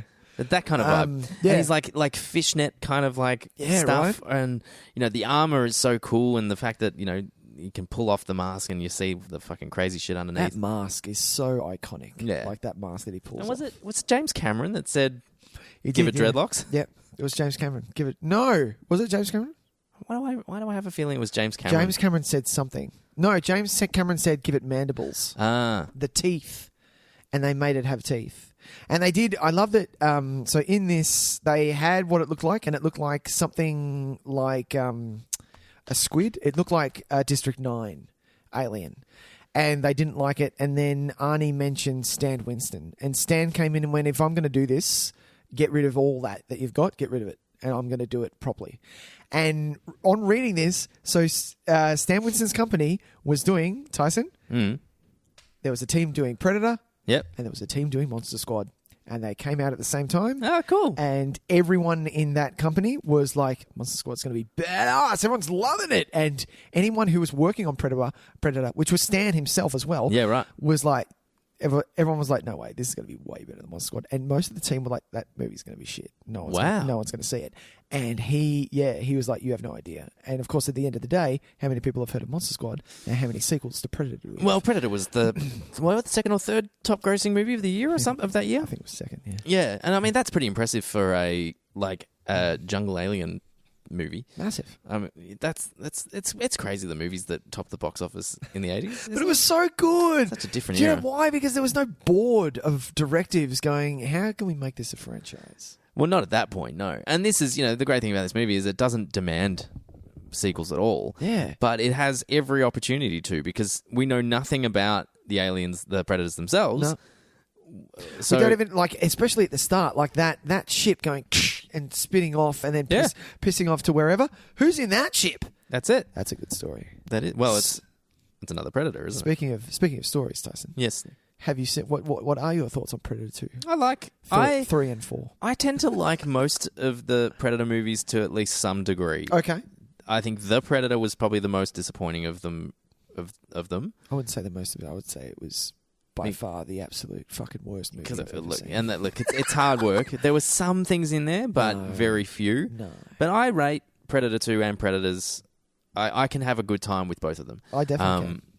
I always thought when I was a kid, I don't know why. Did you get this as well? Predator 2, I felt was more adult. I thought it was more. Yeah. I thought I was allowed to watch Predator. Predator 2, I wasn't allowed to watch. Forgive me if I'm wrong. I think it's R-rated. Yep. Predator isn't. It was an M. Yeah. Which is hilarious because Blaine's innards just literally come out. Yeah. And there's how graphic. I totally forgot when Billy gets his spine ripped out. I have never seen something more graphic in my life. They don't pull any punches. Jesus, probably since Don't Breathe. Jesus Christ, that's intensely graphic. Yeah, it just gets slopped against the tree trunk and then just it's the sound of the pulling out of the spine. The sound design is fucking what does it, I reckon. Fuck. Predator 2 but Predator 2 was... Predator 2 is a little bit more adult. And I think a big part of it is the swearing, if I remember correctly. Oh, okay. Yeah. It's got a lot, it's real, because it's in LA, isn't it? Yeah. And so it's real kind of early 90s trashy alternate reality LA where everyone swears, everyone does drugs, everyone smokes. Everyone's nude. Yeah. A lot of nudity. Yeah, and I love nudity. There's the scene in a hotel room where the Predator just butchers a whole bunch of drug dealers. And I remember that being very, very, very violent. Yeah. I had I had a similar effect. Yeah, cool. Not just you. Has been a while since I've seen Predator 2. I did like it though. Last time I watched it, I did, and it was. I watched it because Sam, and this is why I married her. Randomly, we're just sitting there. We just finished. This is 5 years ago. We just finished dinner. I was like, "What do you want to do?" She's like, "Let's watch The Predator." I was like, "Damn, Yes. So because we watched The Predator, she was like, "Isn't there a sequel?" And I didn't own it at that point, so I went to JB and bought it, and I watched Predator 2, and yeah, she loved it. It's a totally different film. Its goals are very different, but I remember loving it. I remember loving everything right up until the end. It's a disappointing finale. The finale is it's disappointing. That's a good way to put it. Because Danny Glover, unfortunately, isn't really a match. And so they know that, and so they get to that point in the finale where it's like, well, we can't have a fist fight the same way. We can't have it be like the same kind of physical outmatching. So what do? And they kind of just end the movie. Exactly. Well, Gary Busey comes in and does his shtick, and I think from that point in, I didn't like it. Gary Busey, that's right. Do you remember that? Yeah. Like they've been tracking the Predators. They know about the Predators. And then, they capture him, and I was like, I'm done. You ruined it. Speaking of punch-ons, Arnold Schwarzenegger gets his ass handed to him. Very rare. Like, that is brutal. Like, he gets his shit. Yeah, he's fucked up. How good? So, like, let's talk about the finale, because it's a long finale, right? Act 3 is long. I forget. Because when you're watching this movie, because it just moves, right? Yeah. When when he becomes the last one left, really once there's a little period of time where you lose Mac, Dylan, Billy, and Poncho in the space of what feels like less than 10 minutes. Yeah, it's half an hour, but yeah. I reckon it's close. I think it's close to 10. Because I think it's close to 10. It's not 10 minutes. You don't lose them all in 10. No, you lose Hawkins and Blaine quite quickly. That's in 10. Who's Blaine again? Oh yeah, Jesse Ventura. Yeah. No, so because think about it, right? So all this shit happens. They have the fight where it sneaks up on Arnold from behind, but they've set up the traps. Blah blah blah. Yeah. They shoot it at a whole bunch of stuff. Yeah. Then finally, they get a good look at it. Mac goes after it, and starts singing, Gonna have some fun. Having some fun. And think about it, because then Dylan goes with him. Yep. Mac gets it. Both of them die. Dylan gets it. Yep. The next scene is Billy on the tree trunk. Yep. He gets it. Oh, and then shit. the next, in that 20 seconds later, Poncho gets it through the face. Shit, that is 10 minutes. And so it just goes. And so you forget. Boom, boom, boom, boom. And then Arnie has his chase sequence, which is amazing, and ends up falling into. It's almost a parody how many times he falls into a river, and then into the next river, and then into a next river. I love it. Those two rivers, by the way, are in completely separate places. Oh yeah, absolutely. But how it always amazes me how fucking nice that water is. Can I just say, segue? You ready for this? I honeymooned in Porta Velata, where Predator was filmed. No shit. And they have if you go into the town Porta Velata, they have it's basically like town Predator. They've decked it out. They still hold on to the fact that Predator was filmed there, and they have little stalls of you can buy all this Predator shit. And that's amazing. It's like out of stone or fishbone or whatever. They're Predator sculptures. I brought back. I wasn't supposed to. Sorry. No, I was about to say, surely that's not really cool. wasn't supposed to, but I hid it in my suitcase. Shut up, everyone. It was a Predator skull, and it was about that big, Tyson. It was not small. Yeah, it right. was fucking huge. And I said, "That's for my brother. I have to get that for my brother." Yeah. And I brought it back, and he was like, "What the fuck is this?" I was like, "Look at it." He's like, "Holy shit! How did you get that back?" I was like, "Shut up, stupid face." Yeah, exactly. That's amazing. Yeah, I've been to Porta Velata. Legitimately amazing. I would love to check that out, because it looks so good. It looks beautiful, and it's stunning. Yeah, stunning. Yeah, not that it was the end of the honeymoon, so I didn't leave the poolside.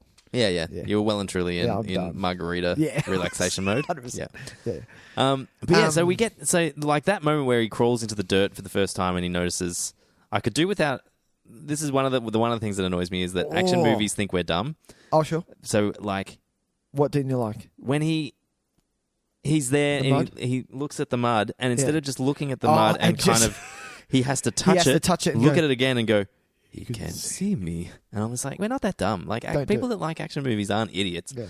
Anyway, that's fine. So good. So that to the end is a good 25 minutes. Yeah, that is quite. It's a long ending. There's very little dialogue. No dialogue. It's just Arnie setting up him some traps, Home Alone style.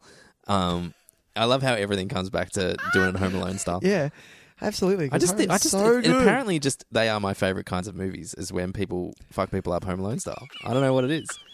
That's why he loves Commando. That needs to be a letterbox list. Movies where people fuck up other people Home Alone style. You have to make it. I'm going to make it. What do we got so far? Skyfall? We got Skyfall. We got Predator. We got Predator. Home Alone 1 and 2, Home obviously. Alone 1 and 2. Apparently this Becky movie. Yeah. Toy Soldiers? No. No? Did they do that? No? It might be a little bit. Okay. What else is there? I need trap setting. Trap setting. That results in people getting fucked up. Murder. Murder. Nightmare on Elm Street 1 happens at the end of that. She goes through a whole thing. And, yeah. She does. You're right. Yeah. That's going to be a great list. I can't wait to start this one. Right next to my other letterbox list that I've never started. Which is... what was it? Good Runs? Weird Runs. Weird Runs. Weird Secret runs. Prequels. Secret Prequels. Secret Prequels. I actually want that one. That's a decent one, Secret Prequels. But yeah, so we get... and it's still my favourite moment because it's so iconic is the roar. The scream. Arnold's roar. Yeah. Because it's such a great moment. Not only because is it badass as fuck, and you're watching it and you're just like, well, this is Arnold Schwarzenegger's like iconic moment. And next to him swinging the sword it 3 times at different angles. Oh like, yeah, isn't it great? Yeah, this movie does that a couple of times, and it's really clever when it does it. Yeah. Does it when the Predator shoots all the fireworks. Yeah, that was intense. And it just shows you the scope occasionally, which I think is really effective. And just kind of says, hey, check out this fucking jungle we're in, guys. Isn't it amazing? It's mint. Yeah, but just that, like, I love that Arnold Schwarzenegger in his character in this, without ever showboating it, is probably the most capable for this. Yeah. Not just because he's the hero and he needs to be. No. It's just he's physically quietly... He's not a lumbering idiot. No. Yeah. Like, just quietly throughout the movie, he's just the one that's just processing everything. He comes up with the idea of let's just try some non-like metallic, tripwires and stuff. Let's try and use a bit of the jungle, yeah? Like, but also, I don't have my gun, but what am I going to fight him with? I have to make a bow and arrow. Also... Yeah, I can make a bow and arrow. Look at this rad tunnel. Yeah. Let's make a trap. And this primal kind of moment of just like, he's challenged, laying down the challenge for the Predator, knowing full well that it's like, okay, I've done all I can do. How are we going to do this? So he knows that, all right, it's like a war cry. Gets that fucking torch in the air. Just calls him. And calls him out. Bring it on. And it's so good. Like, it's just such a great... this movie gets a lot of people talk about how it's a really kind of, not ironic, but it's a clever representation of masculinity because it takes this hyper-masculine dudes and basically just fucking shits on them. Yeah. And strips them. Proves that they're, no matter how hyper-masculine they are... there's always a bigger fish. Exactly. There's always a bigger fish. And so it just strips them away. The thing about Arnie, that he's so understated through this movie and turns out to be the one most capable. Yeah. Because it's intelligence, it's respect, it's understanding. Yep. Like, that's the kind of stuff that wins the day, not who can carry a minigun. Yeah. And and that's pretty, I think that's really intelligent. Kind of clever for a movie like this, because usually, especially the movies we love, like, let's be honest, we love to see the big dude fucking just mow down bad guys. Exactly. Like, it's in our DNA as action movie lovers from the 80s. Exactly. But this movie gives us what we want while also kind of denying us what we usually want. Yeah. Which is kind of interesting, I think. Really good. But yeah, this finale is fucking great. And so is that come on, your... I'm here, kill me! Kill me, I'm here! I love it. That's not a very well-designed trap. The fact that he can just... The fact that he just looks at it and goes... up. But the Predator holds it and goes... What the fuck is this shit? shit? I'm a fucking dumbass? It's so good. What do you think? What do you think I do for a living? Exactly. I've got a necklace made out of these fucking things. Think I'm running for governor? I know no, what that's this, you, I know dumbass. what this shit is. Yeah. I love how all he has to do is just kind of take 3 steps and he's on the other side of the ditch. Oh, how good is that fucking score, man? So tell me this. Did Arnie know that so did Arnie go, okay, I'm going to put this here. Yep. And if he comes in here, but if he's too clever for that, comes around, I've got the log. No. Or was it just a moment where he went, oh shit, the log's there? Yeah. I think it was, oh shit, the log's Okay, there. 100%. cool. Yeah. What is your favourite, now that we're wrapping up, what is your favourite sequence? Because I'll tell you mine. Go for it.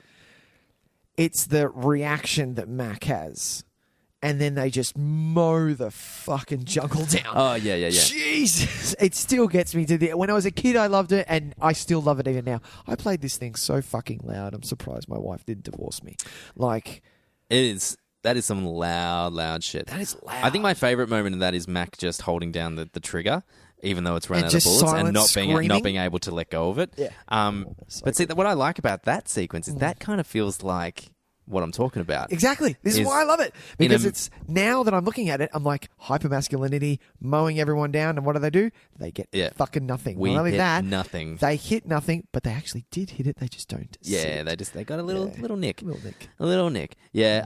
I actually think, aside from the finale, which is like truly iconic to me, and I could watch that last 20 minutes any day of the week as like its own little short movie. Yeah. Because I think it's so well put together.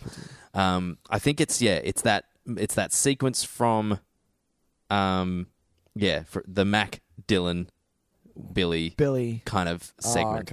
Bookended with Poncho getting it in the face. No, I would say the bookend moment of that is Arnie, the water, when he comes out of the water and he's in mud and he hides himself in the branches. Yeah. There's a clear pause there. Yeah, and because that's when he goes back and rips out Billy's spine. So he's swinging Billy's spine and skull in the air.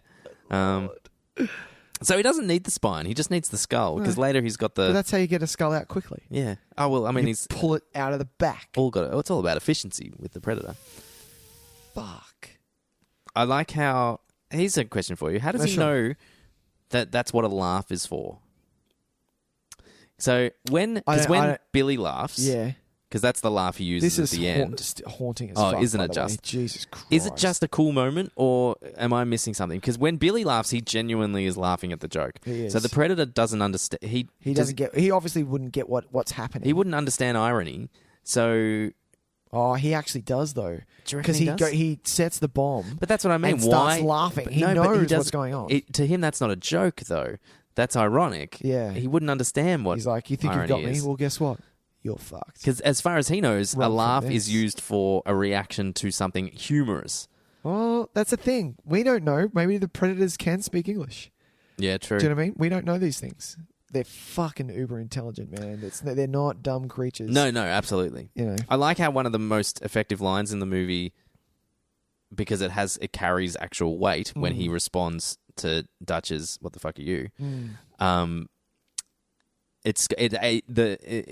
Predator isn't actually saying that. It's just his function repeating it. But because it's coming out of his mouth, it gives it so much more meaning. Because now it's like it puts it back on Dutch. Yeah. But for him, the Predator's not actually asking that question. No. It's just a function that he has to be able to repeat words and learn how to emulate. Yeah. It's kind of like a bird call. Yeah, but it's also like... I always took it as if Arnie's asking, what are you? Like, what the hell are you? But for me, it's the Predator going, do you know how many people I've killed? I've hunted, and I have hunted the best. And you're the one that's killed me. Yeah, but what the hell are you? But he doesn't understand English. Yeah, that we know of. No, well, I think we have to assume he doesn't. Okay, and so I don't think he's actually asking him that question. You don't think he's asking? It's just a function that he has, but it adds all this extra weight to it because we hear it coming out of the Predator's mouth. Yeah, but for him, he's just like it's legitimately like bird calls. Yeah, like he hears them. He hears the laugh. He hears the hey.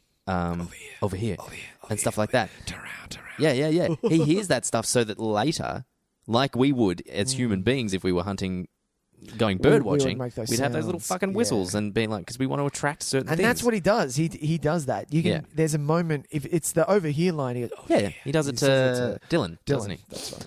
And it's so I really find that very clever that it has no context to the Predator, but for us it has all the context. Yeah, that's interesting. That is interesting. I believe what you're saying is exactly how he feels. Right. But he doesn't know that he doesn't know that language represents that well. He's just repeating it back because that's what he's able to do. I think the moment where he looks at him up against the tree trunk, looks at his skull, and he's like, "No, you're a human.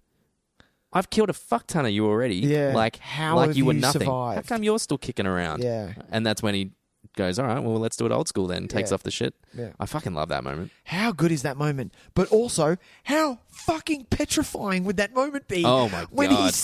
For starters, the Predator is 7'3". Yeah, I know, right? Jesus. It's pretty amazing when you just see how big he is for real when he's holding him up, and Arnie's a good foot and a half off the ground. Takes off the mask. He's an ugly motherfucker, and he opens his mouth, screams at him, and then just comes at him with hands open. I'm like, I would fucking just drop to my knees. Oh, that'd be it. I'm like, cool, peace. No, that's it.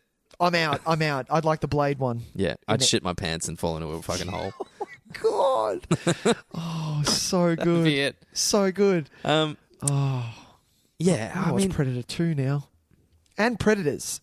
I didn't mind Predators. I've only watched it once. I own it because a friend of mine gave it to me. Predators goes a long way to kind of... Predator 2, I don't think, does it that much. Predator 2, you have little moments of it. But I remember in Predators, they work really hard to maintain the mythology that this movie built up. They did. Like, so, you know, it is really, like, the way that they have, like...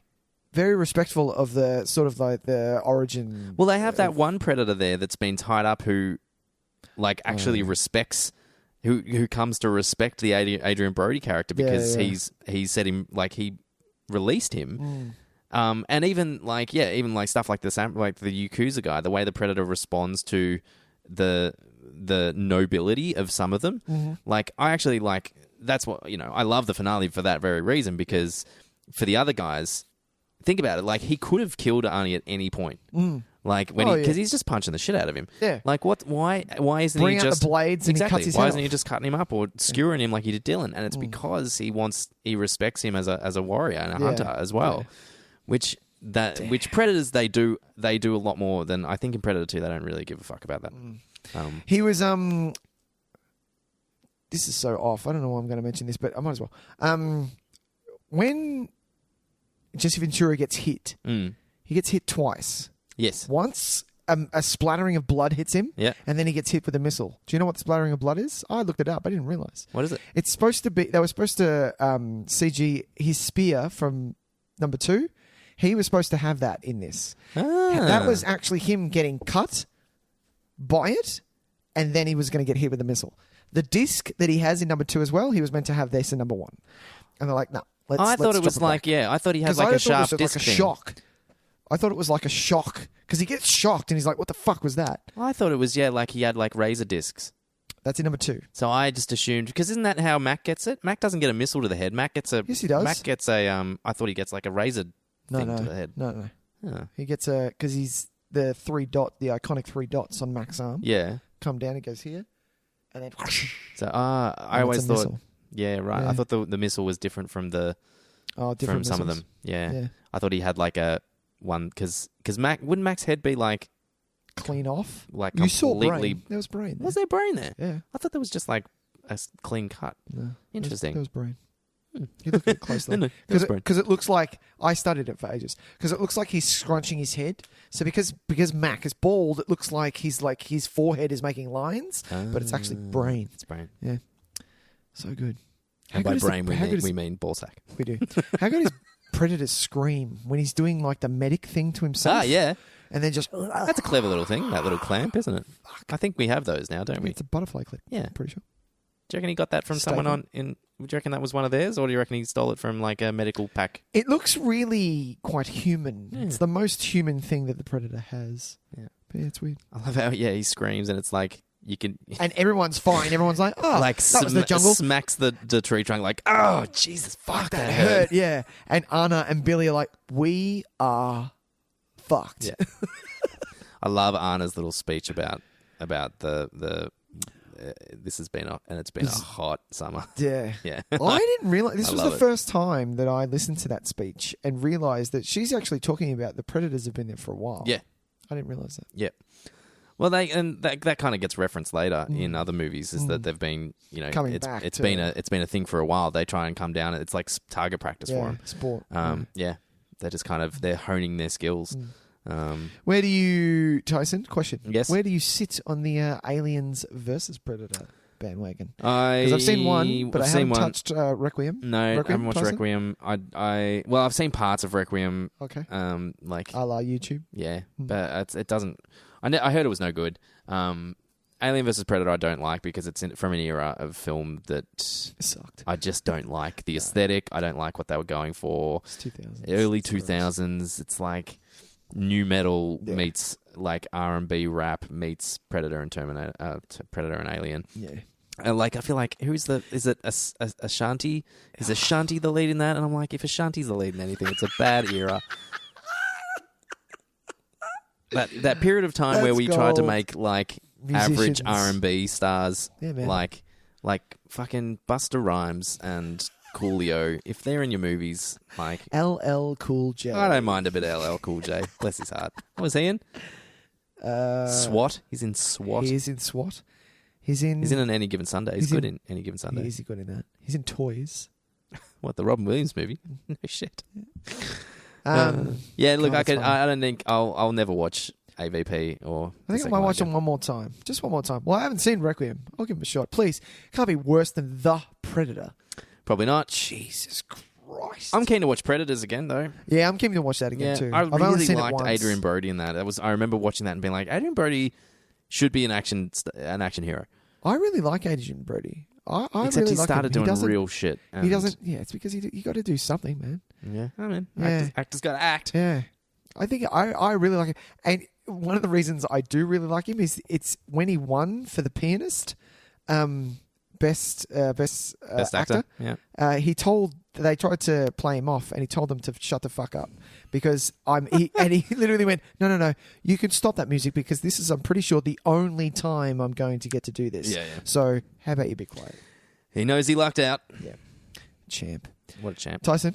Nick. Predator. That was the Predator. Should we move on to our next segment, Nick? Oh, yeah, sure. Which is... What did you watch this week? Tyson. Did you watch something this week, I don't Nick? think I did. Oh, I've had a really I've had it. Well, it was Samantha Jane's birthday. Oh, well, and, then it's Little Man's you've got birthday as priorities. well. I've got other things, That's it. unfortunately. I've been watching a shitload of West Wing. Great. It's, what are you up to? A little quick. Yeah. We're just about to finish season 1. Cool. And strong finish to season 1. Strong finish. Yeah. How can I just say? Yeah. I will watch anything with Bradley Whitford. Bradley Whitford he's the best. Needs more jobs. I want to see him a lot more. Yeah. I want to see him. He's kind of having a bit of a second career, like, because I know around the time of West Wing he was obviously popular, but then he kind of faded away for a little bit. Yeah. He's having a bit of a renaissance at the moment. He pops up in stuff because he's really he's rocking the Silver Fox look. Yeah, now. he looks rad. And I think Get Out did a lot of good work for him as well. And Cabin in the Woods, like those kind of indie horror roles, I think built a bit of built a bit build for him him. back up. But yeah. West Wing. I'm watching West Wing, and I just watched the first 3 episodes of Fleabag. Oh, I've heard Fleabag's great. Really good. Yeah, really cool. good. Awesome. Yeah, I've never laughed so hard in my life. Yeah, right. Yeah. All right. Yeah, get on it. Yeah, I know a few people that really like that show. What did you watch, Tyson? Nick, I watched a movie from, it's the second movie from Martin McDonagh, who did In Bruges and 3 Billboards. It's called 7 Psychopaths. Sam's one of her favourite movies. Right, cool. I bought it on DVD, and she's like, this doesn't have any special features. Go get the Blu-ray. So we own 2 copies, Tyson. Oh, amazing. I hadn't watched it before. I kind of skipped over it because I like In Bruges is one of my favourite films. I really, really love it. 3 Billboards I really liked at the time, but since watching it, I've had no desire to rewatch it. So that must say something. Sure. I remember thinking it was pretty great, but having no desire to watch it again. And yeah, that's kind of a weird feeling. 7 Psychopaths, though. I loved 7 Psychopaths. I was a big fan of it. Colin Farrell is more and more becoming one of my favourite actors. This cast is ridiculous. This is the best Christopher Walken has been in forever. Yeah. Because he's kind of become a little bit of a parody of himself, yeah, I would say. Yeah. Much like Jeff Goldblum. Yeah, exactly.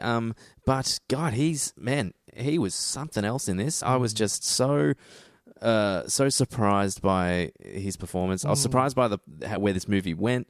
It has a lot in common with like some other similar kind of meta action movies / something like Adaptation. Yeah.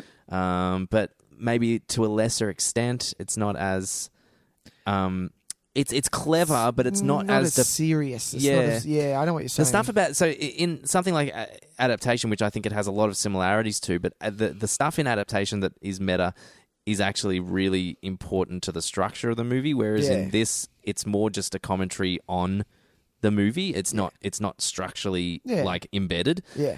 It just makes it really interesting. It makes it fun. And you get these amazing little interludes while he's trying to write a movie called Seven Psychopaths. Yeah. And you get these incredible interludes with the stories of the psychopaths, and they are just so good. Yeah. And you want to watch every one of their movies. You like the first one. I love the first two. Which one's the two on the bridge? The two on the bridge. How good is that? You just end up You're like, no. I want to see that movie. Wait. And the guy from fucking Shape of Water. Yeah, exactly. Like you just Stolberg, Michael Stolberg, is that him? Stolberg, yeah. You just want to watch the movies featuring all these people, and then you get like Sam Rockwell doing a really interesting performance because he essentially is a horrible, horrible human being, but you are really you're on his side. You're charmed by him. You kind of feel sorry for him though. There's something maybe not right there, exactly. or he's a little bit ill or something. You're like, do you need help? Are you okay? Such a strangely compelling character. Yeah. Woody Harrelson just kind of doing Woody Harrelson, but he's great. He's still good. You know, you end up empathizing for all the characters, good and evil. Yeah. Like, but how good is the Quaker story? Did that knock you on your fucking feet or what? Yes, Jesus, such a that was so good. People, and that's if you don't know what we're talking about, watch it just for that. Yeah, and it's super funny. Like laugh out loud. I was just like Martin McDonagh is inappropriately funny, but I don't know how he does it because he does it in a way that you don't feel bad for laughing, but you know that. Like you probably shouldn't be laughing, but it's just he just has a way. He's just got this really incredible way with words, and like a lot of people kind of hang shit on him after 3 Billboards because of like it's kind of the way it dealt with racism, and it'd be interesting to revisit that again now at the moment. But the main argument that came out of it was that your movies can feature racist characters, and they don't need to be redeemed they can just be racist. Or kind of the movie doesn't have a responsibility to have them have their comeuppance, because that's not how life works. No.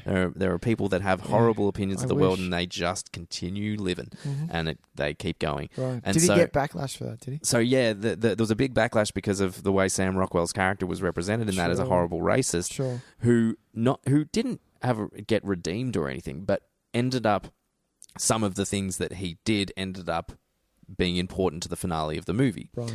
Not in a positive way. Yeah, right. No, I remember. And so it was kind of looked upon as we're rewarding the racist character, and there were similar moments in this where there are things that characters say that are quite unacceptable. Yeah. But does that mean that character is no longer is required by a movie to receive their comeuppance for being that way? And I don't think so. Yeah. And so this is what he does a lot. Yeah. Because in all of his movies there are characters like this, and it really came to light in 3 Billboards that people don't like that. Right. So if you are...